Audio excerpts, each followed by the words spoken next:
Hey guys, எல்லாருக்கும் வணக்கம். போன வீடியோவில் வந்து நம்ம இன்ஹெரிட்டன்ஸ்னால் என்ன அதை பற்றி பார்த்தோம். அதை எப்படி யூஸ் பண்ணணும் அப்படிங்கிறத ஒரு எக்ஸாம்பிள் மூலியமாக பார்த்தோம். இந்த வீடியோவில் பாலிமார்ஃபிசம் அப்படின்னா என்ன, அதை எதுக்கெலாம் யூஸ் பண்ணுவோம், அதை எப்படி நம்ம ஜாவாவில் யூஸ் பண்ணுறது அப்படிங்கிறத பற்றி பார்க்கலாம். பாலிமார்ஃபிசமை நீங்கள் யூஸ் பண்ணணுன்னா முதல்ல உங்களுக்கு வந்து இன்ஹெரிட்டன்ஸ்னால் என்னென்னு நல்லாவே தெரிஞ்சுக்கணும். ஸோ போன வீடியோ நீங்கள் பார்க்கல அப்படின்னா அதை பற்றி பார்த்துட்டு வாங்க, இன்ஹெரிட்டன்ஸ் பற்றி நல்லா தெரிஞ்சுட்டு வாங்க. இப்போ நம்ம போன எக்ஸாம்பிள் என்ன பண்ணோம் அப்படின்னா, ஹியூமன்ஸ் அப்படின்னு ஒரு கிளாஸை எழுதியிருந்தோம். அந்த ஹியூமன்ஸ் அப்படின்ற கிளாஸை எழுதிட்டு அதுக்குள்ளார நம்ம பிரிண்ட் நேம் அப்படின்னு ஒரே ஒரு மெத்தட் மட்டும் எழுதியிருந்தோம். அதுக்கப்புறம் தோனி அப்படின்னு எக்ஸ்ட்ராவாக ஒரு கிளாஸ் எழுதி இந்த தோனி கிளாஸை ஹியூமன்ஸ் கிளாஸ்லேருந்து இன்ஹெரிட் பண்ணியிருந்தோம் இல்லையா. இன்ஹெரிட்னா என்ன சொன்னோம், அந்த ஹியூமன்ஸ் கிளாஸில் இருந்த எல்லா கான்செப்டும், எல்லா ஃபங்க்ஷன், எல்லா வேரியபிளும் நம்மளுக்கு இந்த தோனி கிளாஸ்லேயும் அவைலபிளாக இருக்கும் அப்படின்றத நம்ம சொன்னோம். அதுக்கப்புறம் எக்ஸ்ட்ராவாக நம்ம என்ன பார்த்தோம்னா, இந்த ஹியூமன்ஸ் கிளாஸில் ஏதாவது ஒன்று மெத்தட் இருக்குது, அதை நீங்கள் ஓவர் ரைட் பண்ணி அதோட ஃபங்க்ஷனாலிட்டியை நீங்கள் மாற்றணும் அப்படின்னு நீங்கள் நினச்சிங்கன்னா நீங்கள் மறுபடியும் அந்த மெத்தடை இந்த தோனி கிளாஸ்க்குள்ளார எழுதலாம். ஸோ நம்ம பார்த்தோம் மெயின் ஃபங்க்ஷன்லேருந்து நம்ம என்ன பண்ணோம், இந்த தோனி கிளாஸ்க்கு ஒரு ஆப்ஜெக்ட் க்ரியேட் பண்ணி அந்த மெத்தடை கால் பண்ணியிருந்தோம். இப்போ நம்ம தோனி கிளாஸில் அந்த மெத்தட் எழுதியிருந்தோன்னா அதுவே நம்மளுக்கு கால் ஆகும். அப்படி எழுதலை அப்படின்னா நம்மளுக்கு இன்ஹெரிட் பண்ண கிளாஸ்லேருந்து அந்த மெத்தட் நம்மளுக்கு கால் ஆச்சு. இப்போ பாலிமார்ஃபிசம்னா என்ன அப்படின்னு பார்க்குறதுக்கு அந்த எக்ஸாம்பிளை நான் எக்ஸ்பிளைன் பண்ணுறதுக்காக என்ன பண்ணுறேன்னா, இன்னொரு புது கிளாஸை நான் க்ரியேட் பண்ணுறேன். இப்போ நம்மளுக்கு பார்த்தோம்னா நம்மளுக்கு ஹியூமன்ஸ்ன்ற ஒரு கிளாஸ் இருக்குது, தோனி அப்படின்னு எக்ஸ்ட்ரா ஒரு கிளாஸ் க்ரியேட் பண்ணியிருந்தோம். இப்போ இதே இடத்துல இதே பேக்கேஜில் நான் என்ன பண்ணுறேன்னா, புதுசாக கோலி அப்படின்னு ஒரு கிளாஸை க்ரியேட் பண்ணிக்கிறேன். இப்போ பார்த்தீங்கன்னா நம்மளுக்கு பப்ளிக் கிளாஸ் கோலி அப்படின்னு புதுசாக ஒரு கிளாஸ் க்ரியேட் ஆயிடுச்சு. இப்போ கோலி அப்படின்ற கிளாஸும் ஹியூமன்ஸ் கிளாஸ்லேருந்து இன்ஹெரிட் பண்ணணும் அப்படின்னு நான் நினைக்கிறேன். ஏன்னா ஹியூமன்ஸோட எல்லா ப்ராப்பர்ட்டியும் கோலி அப்படின்ற கிளாஸுக்கும் இருக்கணும் இல்லையா. அதனால் நான் என்ன சொல்கிறேன்னா, எக்ஸ்டென்ஸ் ஹியூமன் அப்படின்னு நான் இங்கே கொடுக்குறேன். இப்போ நம்மளுக்கு என்னாச்சு, இந்த ஹியூமன்ஸ் அப்படின்ற கிளாஸ்லேருந்து எல்லா ப்ராப்பர்ட்டிஸும் நம்மளுக்கு இந்த கோலி கிளாஸ்லேயும் அவைலபிள் ஆயிடுச்சு. தோனி கிளாஸில் நம்ம யூஸ் பண்ண மாதிரியே இந்த பிரிண்ட் நேம் எல்லாம் வந்து நம்ம கோலி கிளாஸ்லேயும் யூஸ் பண்ணலாம். ஸோ ஃபஸ்ட்டு நான் என்ன பண்ணுறேன்னா, இந்த மெயின் ஃபங்க்ஷன் போயிட்டு நான் என்ன பண்ணுறேன், கோலி அப்படின்ற கிளாஸுக்கு ஒரு ஆப்ஜெக்டை க்ரியேட் பண்ணிக்கிறேன். ஸோ கோலி அப்படின்னு போட்டுட்டு கோலி ஈக்குவல் டு நியூ கோலி அப்படின்னு நான் போட்டுட்டு இந்த இடத்துல ஒரு ஆப்ஜெக்டை நான் க்ரியேட் பண்ணிடுறேன். இப்போ நம்ம அடுத்த லைனில் என்ன பண்ணலான்னா, தோனி கிளாஸை யூஸ் பண்ண மாதிரியே நம்ம கோலி டாட் பிரிண்ட் நேம் அப்படின்னு நான் கொடுக்கலாம். இப்போ இந்த ப்ரோக்ராம் நம்ம ரன் பண்ணோன்னா என்ன அவுட்புட் வருது அப்படிங்கிறத நம்ம செக் பண்ணலாம்.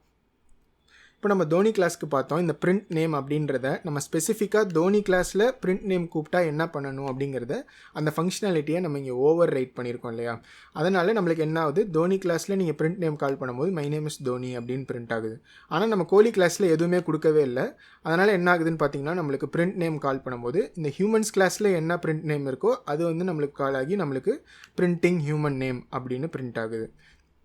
இதெல்லாம் வந்து நம்ம போன வீடியோவிலே பார்த்தோம். இப்போ பாலிமார்ஃபிசம்னா என்ன அப்படின்னு பார்த்தீங்கன்னா, இப்போ நம்ம இங்கே என்ன பண்ணியிருக்கோம், தோனி அப்படின்ற கிளாஸில் தோனி அப்படின்னு ஒரு ஆப்ஜெக்ட் க்ரியேட் பண்ணியிருக்கோம், கோலி அப்படின்ற கிளாஸில் கோலி அப்படின்னு க்ரியேட் பண்ணியிருக்கோம் இல்லையா. ஆனால் இந்த மாதிரி க்ரியேட் பண்ணுறதுக்கு பதிலாக பாலிமார்ஃபிசம் யூஸ் பண்ணி நீங்கள் என்ன பண்ணலான்னா, எந்த கிளாஸ்லேருந்து நீங்கள் இன்ஹெரிட் பண்ணுறீங்களோ அந்த கிளாஸையே வந்து நீங்கள் டேட்டா டைப்பாக கொடுக்கலாம். இப்போ நம்ம இங்கே தோனி அப்படின்ற கிளாஸுக்கு க்ரியேட் பண்ணுறதுக்கு பதிலாக நம்ம என்ன பண்ணுறோன்னா, இந்த இடத்துல ஹியூமன்ஸ் அப்படின்னு சொல்லிடுறோம். அதுக்கப்புறம் இந்த கோலி அப்படின்னு க்ரியேட் பண்ண இடத்துலையும் இங்கேயும் வந்து நம்ம ஹியூமன்ஸ் அப்படின்னே சொல்லிடுறோம். இப்போ இந்த இடத்துல பார்த்தீங்கன்னா நம்மளுக்கு வேறு எதுவுமே மாற்றலை, ஜஸ்ட்டு வந்து நம்ம இந்த ஆப்ஜெக்டை ஹியூமன்ஸ்னு மட்டும் மாற்றிருக்கோம். ஆனால் ரைட் சைடில் பார்த்தீங்கன்னா நம்ம இன்னும் நியூ தோனி அப்படின்னு தான் சொல்லியிருக்கோம், இந்த இடத்துலையும் நியூ கோலி அப்படின்னு தான் சொல்லியிருக்கோம். ஆனால் இது வரைக்கும் நம்ம பார்த்த எல்லா எக்ஸாம்பிள்லையுமே பார்த்தீங்கன்னா இந்த இடத்துலையும் நம்ம என்ன ரெண்டுமே வந்து ஒரே கிளாஸ் நேம் தான் கொடுத்துக்கிட்டு இருந்தோம் இல்லையா.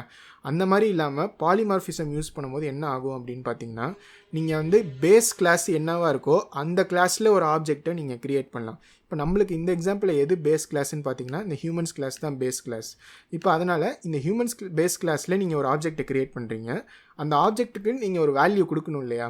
அந்த வேல்யூவை இன்ஹெரிட் பண்ணுற கிளாஸோட வேல்யூவை நீங்கள் கொடுத்துக்கலாம். இப்போ இந்த எக்ஸாம்பிளில் நம்ம தோனி கிளாஸையும் இன்ஹெரிட் பண்ணியிருக்கோம், கோலி கிளாஸ்லேயும் இன்ஹெரிட் பண்ணியிருக்கோம். அதனால் நம்ம என்ன பண்ணலாம்னா, ஹியூமன்ஸ் அப்படின்ற ஒரு கிளாஸில் ஒரு ஆப்ஜெக்டை க்ரியேட் பண்ணும்போது நீங்கள் ஒன்று தோனி கிளாஸை அசைன் பண்ணலாம், இல்லாட்டி கோலி கிளாஸை அசைன் பண்ணலாம்.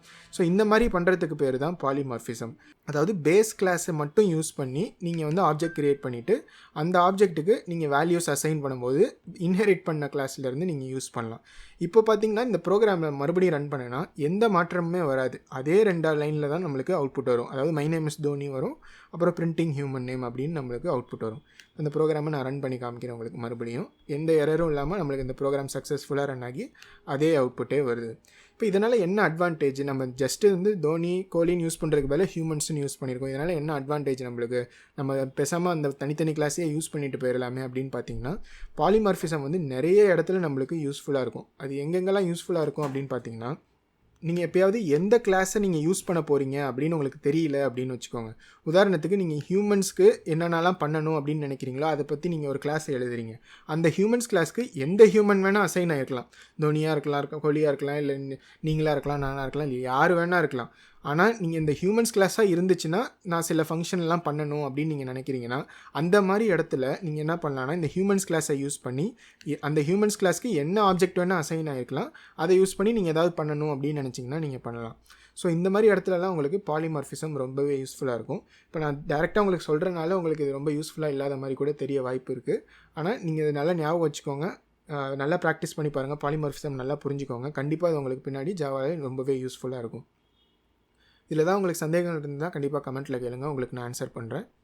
உங்களுக்கு இந்த வீடியோ பயனுள்ளதாக இருந்து பிடிச்சிருந்துச்சுன்னா மறக்காமல் லைக் பண்ணுங்கள், சேனலுக்கும் சப்ஸ்கிரைப் பண்ணிக்கோங்க. இதே மாதிரியே ஒரு புது கான்செப்டோட நெக்ஸ்ட் வீடியோவில் உங்களை பார்க்குறேன். பை.